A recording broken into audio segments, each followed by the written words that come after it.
बुध हुए वक्री। नौ ग्रहों में अत्यंत सौम्य ग्रह, अपना संपूर्ण प्रभाव तत्काल प्रदान करने वाले क्विक रिस्पांस प्लेनेट नौ ग्रहों में युवराज बुध 5 अगस्त से वक्री अवस्था में आ चुके हैं।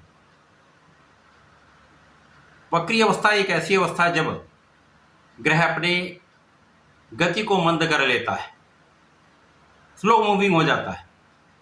जब वो स्लो मूविंग हो जाएगा, गति को कम कर लेगा, तो उस ग्रह का प्रभाव बढ़ जाता है, उसकी क्षमता में, उसके सामर्थ्य में वृद्धि हो जाती है। वो जिस भाव में है उस भाव को प्रबल कर देता है। अब बुध तो अत्यंत महत्वपूर्ण ग्रह है, क्योंकि अपना संपूर्ण प्रभाव त्वरित देते हैं। इसके साथ ही साथ संपूर्ण संसार में कोई भी ऐसा कार्य क्षेत्र नहीं जहां पर बुध का प्रभाव नहीं होता है। तो सर्वाधिक क्षेत्रों में अपना प्रभाव रखने वाले बुध जब वक्री होंगे तो किस प्रकार का प्रभाव देने वाले। जय श्री गणेश, नमस्कार। मैं आचार्य संजय द्विवेदी। मेरे समस्त प्रबुद्ध दर्शकों का मेरे चैनल पर हार्दिक स्वागत है। प्रिय दर्शकों, आज मैं वक्री बुध के प्रभाव को लेकर आपके सम्मुख उपस्थित हूं, जहां पर 5 अगस्त से बुध वक्री होंगे। इनका वक्री काल 5 अगस्त से लेकर 28 अगस्त तक होगा।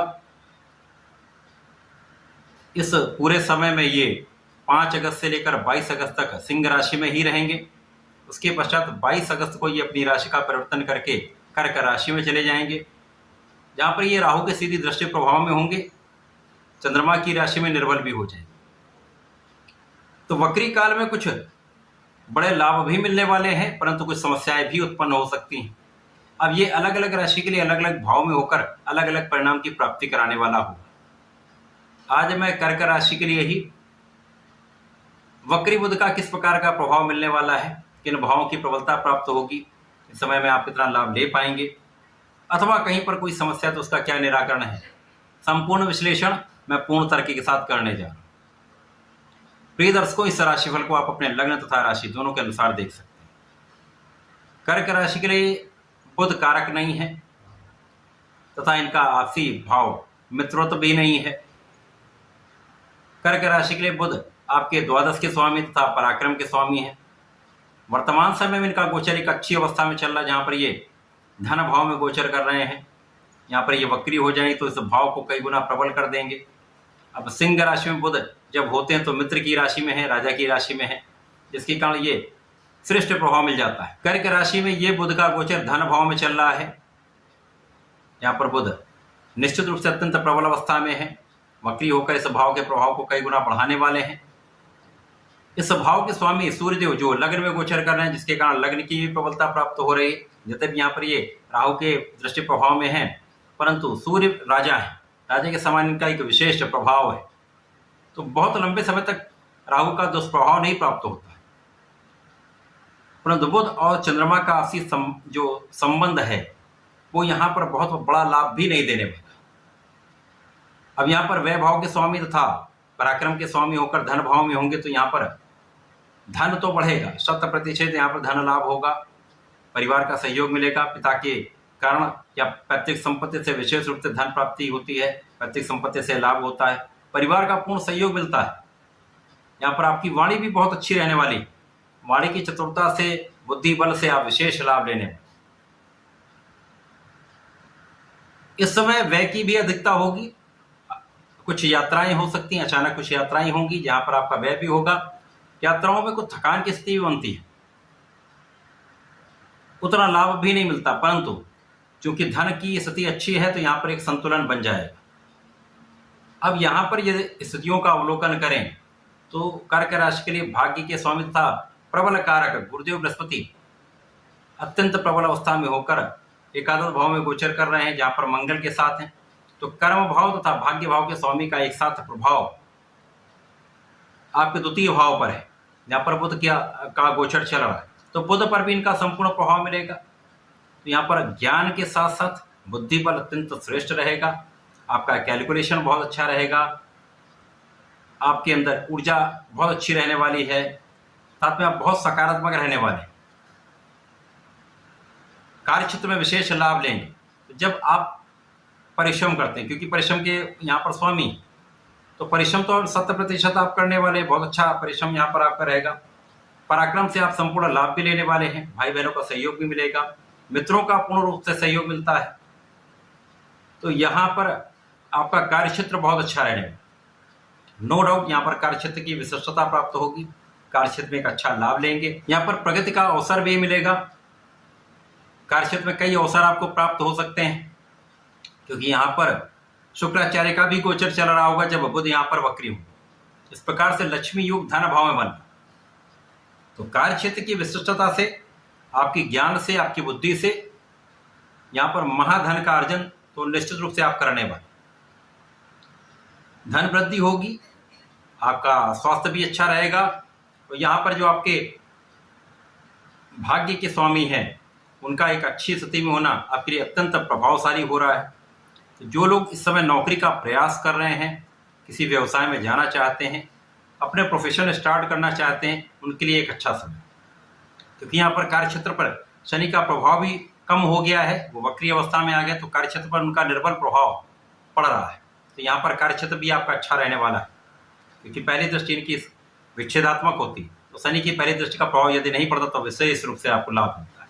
यहाँ पर लोगों का सहयोग मिलेगा, उच्चाधिकारियों का लाभ मिलेगा, सहकर्मियों का आपको साथ मिलेगा, व्यापार में लोगों के साथ आपका अच्छा व्यवहार रहने वाला है, तो वहाँ पर आप उन्नति भी करने वाले। कला के क्षेत्र में आपको अवसरों का एक लाभ विशेष रूप से मिलने वाला है, जिससे धन का अर्जन आप करेंगे, धन का लाभ है। 5 अगस्त से लेकर 22 अगस्त तक कोई बहुत बड़ी समस्या यहाँ पर नहीं होगी। इसके साथ ही साथ जब सूर्यदेव का भी गोचर आपके द्वितीय भाव में हो जाएगा, तो यहाँ पर वाणी बहुत संयमित आपको रखनी पड़ेगी, क्योंकि यहाँ पर आपके निर्णय अच्छे होंगे, सकारात्मक होंगे, आप बहुत दृढ़ प्रतिज्ञ होंगे, परंतु कभी कभी वाणी की कठोरता कष्ट का कारण बन जाती है।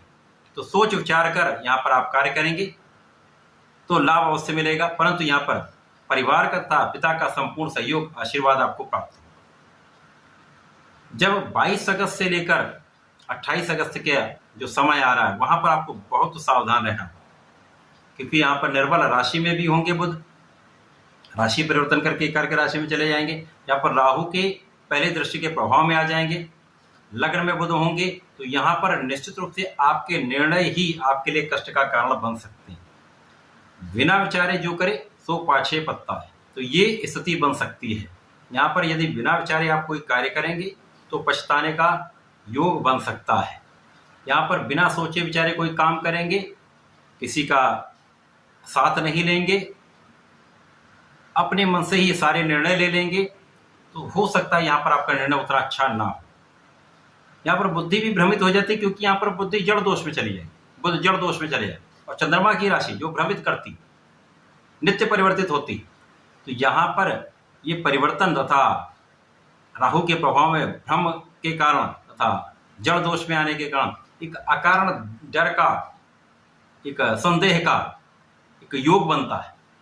तो यहाँ पर आपको बहुत सजग रहना होगा, किसी बाहरी के बहकावे में आने से बचना है, अपने लोगों का सहयोग लेना है, बड़ों का आदर करना है, बड़ों का सहयोग लेकर उनसे सलाह लेकर आगे बढ़ना है। किसी बड़े कार्य को करने से पहले इस 7 दिन में ना करें तो विशेष आपके लिए हितकारी होगा। 7 दिन बचाव करने, उसके बाद जब ये मार्गी हो जाएंगे तो आपके लिए स्थिति फिर से अच्छी होने लगेगी।